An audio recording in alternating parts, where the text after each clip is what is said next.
நீ நான் காதல் சீரியல பொறுத்தளவு அப்கமிங்ல என்ன நடக்குது அப்படிங்கிறத பார்க்கலாம்.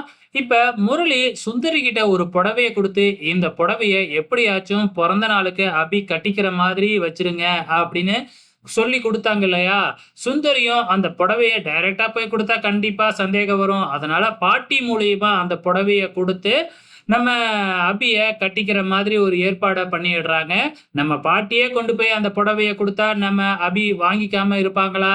ஸோ அந்த புடவைய வாங்கிக்கிட்டு, சரி குளிச்சுட்டு கட்டிக்கலாம் அப்படின்னு பாத்ரூமுக்கு போனா, அங்க ராகவும் நான் தான் ஃபர்ஸ்ட் குளிப்பேன் அப்படின்னு சொல்லி அபி கூட சண்டை போட்டுக்கிட்டு இருக்கிறாப்ல. ஸோ இப்ப 2 பேத்துக்கும் இடையே கடுமையான சண்டை வருது. கண்டிப்பா அந்த சேலை ஏதாச்சும் ஆயிடும் இந்த சண்டையில.